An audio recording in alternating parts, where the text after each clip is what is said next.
rekaman sudah terdengar oleh teman-teman semuanya, yaitu Pak Yosep tidak boleh untuk membahas Yoris. Dalam artian berarti bukan saling tuding, tapi membela Yoris, anaknya sendiri. Baik teman-teman, kita lanjutkan kembali pembahasan kasus pembunuhan di Subang, Jawa Barat ini. Teman-teman, kita sudah melihat kemarin bahwa ketiga tersangka itu mengajukan pra-peradilan atau sidang ya, yang diajukan tiga tersangka itu. Teman-teman sudah menyimak pada hari Senin 4 Desember 2023, Mimin, Arigi, dan juga Abi. Banyak sekali masyarakat yang bertanya kenapa Pak Yosep tidak mengajukan pra-peradilan. Oke, sidang dibatalkan menurut keterangan Rohman Hidayat karena hingga pukul 14 atau pukul 2 siang kemarin waktu Senin itu, pihak penggugat dari penyidik di Reskrimum Polda Jabar tidak hadir. Nah, kemarin juga sudah dijelaskan oleh Kabid Humas Polda Jabar Kombes Pol Ibrahim Tompo bahwa harus mempersiapkan dulu segalanya seperti itu.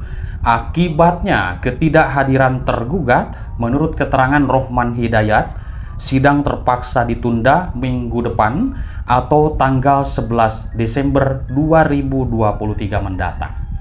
Nanti kita lihat saja di tanggal 11 sebentar lagi ya teman-teman, apakah disetujui sidangnya atau tidak, yaitu sidang pra-peradilan. Melihat judul-judul di berbagai media massa dan juga keterangan dari Rohman Hidayat bahwa ketiga tersangka ini atau keempat ya, Yosep, Arigi, Mimin, dan juga Abi ini belum mengakui perbuatannya atas apa yang dituduhkan oleh seorang tersangka Ramdhanu, dan banyak pro dan kontra di masyarakat. Itu wajar. Ada juga kadang saya membahas Pak Yosep, membahas Mimin, Arigi, dan juga Abi di berbagai media yang saya baca. Ada juga banyak yang komplain. Itu wajar sekali karena memang pro dan kontra di masyarakat itu berbeda-beda melihat dari data-data yang beredar di media. Bahkan ada juga yang menganalisa, yaitu Ramdhanu eksekutor tunggal dalam artian seorang diri mengeksekusi kedua korban. Wow, luar biasa. Lalu apa yang terjadi di tanggal 19 Agustus dan juga obstruction of justice dugaannya seperti itu? Apakah mau menyelamatkan hanya satu orang Ramdhanu yang dikatakan seorang eksekutor tunggal? Apakah mungkin Ramdhanu ini bisa menghilangkan sidik jari, barang bukti, merusak TKP, membohongi, sandiwara, mengatur skenario sedemikian rupa? Apa motif dan tujuan Ramdhanu? Apakah ingin menguasai uang, ingin menguasai harta Ibu Tuti dan Pak Yosep, ingin menguasai yayasan? Apakah mampu mengurus yayasan? Jika memang dugaan kita semuanya, yayasan menjadi sumber malapetaka di dalam kasus Subang ini, apakah Ramdhanu mampu? Teman-teman, saya sering bareng dengan Ramdhanu. Dalam memberikan sebuah keterangan pun Ramdhanu itu susah untuk ngomong.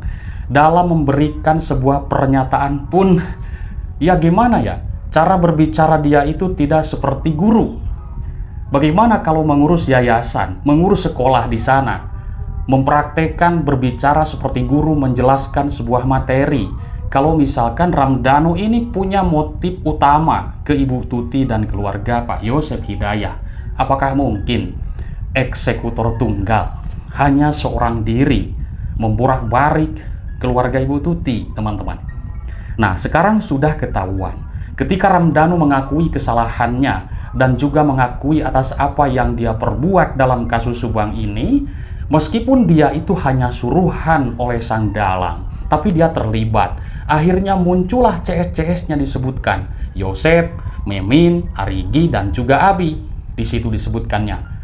Banyak juga analisa, ada lagi nggak kira-kira ya para pelaku yang lain yang belum disebutkan Ramdhanu?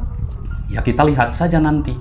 Apakah nanti di persidangan nanti ada nama lain yang akan disebutkannya? Seperti itu ya. Kita lihat saja nanti teman-teman sesudah sidang utama dalam kasus Subang ini. Baik, kita lanjutkan kembali. Menurut keterangan Rohman Hidayat, sejauh ini belum ada keterangan dari pihak Polda terkait ketidakhadiran dalam sidang pra-peradilan Mimin dan kedua anaknya. Rohman juga mengungkapkan tujuan Mimin, Arigi, dan Abi melayangkan pra-peradilan karena tak terima dijadikan tersangka dalam kasus pembunuhan Tuti dan Amalia Mustika Ratu ini. Menurut Rohman Hidayat, ketiga orang ini memiliki alibi yang kuat dan diyakini tidak terlibat dalam pembunuhan tersebut. Namun tiba-tiba atas keterangan Danu, ketiganya dijadikan tersangka.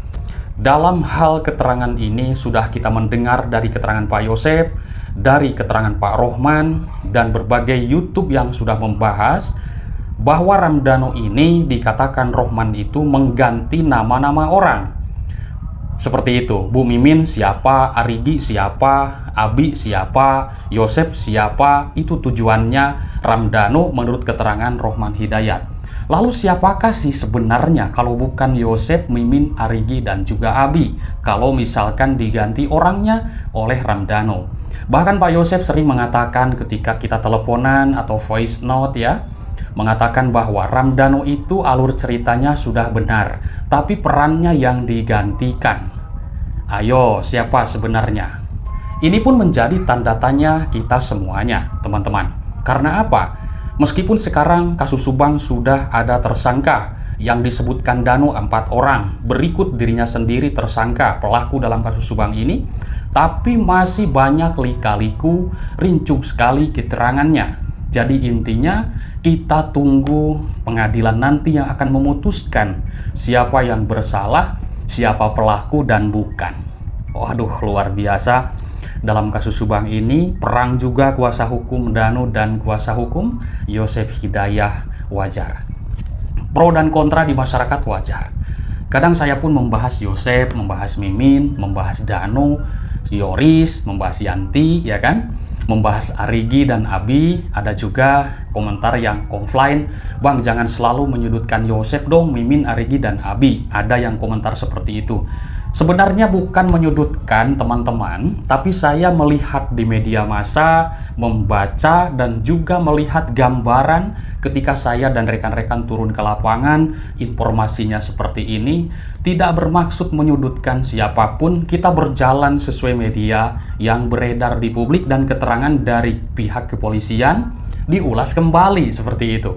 Dianalisa kembali, apa nih maksud dan tujuan pernyataan ini, seperti itu kan? Oke, teman-teman pasti bisa memahami dalam hal membahas kasus Subang ini. Karena yang membahas kasus Subang ini tidak hanya 1-2 YouTuber saja, banyak sekali yang aku simak channel-channel bermunculan membahas kasus pembunuhan di Subang. Tapi saya sangat bangga sekali karena inilah mungkin sangat viralnya kasus Subang harus terungkap. Banyaknya sandiwara dan kebohongan luar biasa. Bahas terus teman-teman YouTuber yang ada dimanapun Anda berada dan juga publik kita sama-sama untuk memviralkan ini teman-teman. Seperti itu. Tidak ada kubu manapun untuk prinsip saya. Kupas habis semuanya. Siapapun itu pelakunya harus dihukum dengan seberat-beratnya apa yang mereka lakukan. Oke.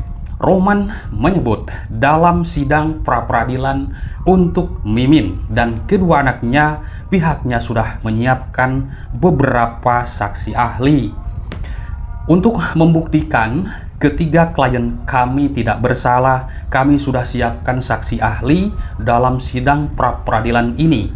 Saksi ahli yang kami hadirkan nanti adalah orang ahli ilmu hukum dari beberapa universitas. Oke, luar biasa menarik kasus Subang ini. Ya, silahkan mereka tidak mengakui, masih mengelak perbuatannya, tapi melihat dari keterangan kepolisian, sudah ada bukti-bukti yang akan memberatkan mereka. Di dalam kasus Subang ini banyak sekali lika-liku, bahkan Yosep dan juga Yoris saling tuding antara papa dan anak. Entah apa yang terjadi dalam kasus Subang ini. Selain belum mengakui perbuatannya, salah satu tersangka di dalam kasus Subang pun yaitu menuduh pihak lain terlibat dalam pembunuhan tersebut. Di sini banyak sekali kan dulu teman-teman sudah mendengar Yosep nuduh Yoris, Yoris nuduh Yosep. kadang DWKO, Pak Yosef menyebutkannya Danu Kosasi Opik dan Wahyu seperti itu. Dia adalah Yosef, tersangka kasus pembunuhan yang merupakan suami dan ayah dari Amalia Mustika Ratu itu, menuding pihak lain, bahkan anaknya sendiri pun dituduh, disudutkan oleh Pak Yosef Hidayah, dan juga Yoris pun menyudutkan papahnya dalam kasus Subang ini dari hal-hal uang, hal-hal yayasan, katanya papa boros, dan masih banyak lagi. Yosef Hidayah menuding Yoris terlibat hingga mencurigainya sebagai pengemudi mobil Alphard. Rekaman sudah dulu saya tayangkan, cuman dihapus oleh YouTube, tidak ada. Kalau di YouTube saya kena teguran ya teman-teman, banyak videoku yang dihapus, tapi aslinya masih ada. Rekaman-rekaman tersebut masih banyak ya teman-teman. Saya tidak berani untuk menayangkan kembali. Yang penting dibahas saja. Rekaman sudah terdengar oleh teman-teman semuanya, yaitu Pak Yosef tidak boleh untuk membahas Yoris. Dalam artian berarti bukan saling tuding, tapi membela Yoris, anaknya sendiri. Oke teman-teman, mungkin itu saja yang bisa aku sampaikan. Semangat terus, kawal terus kasus Subang ini, ikuti terus sampai selesai. Terima kasih, bye-bye.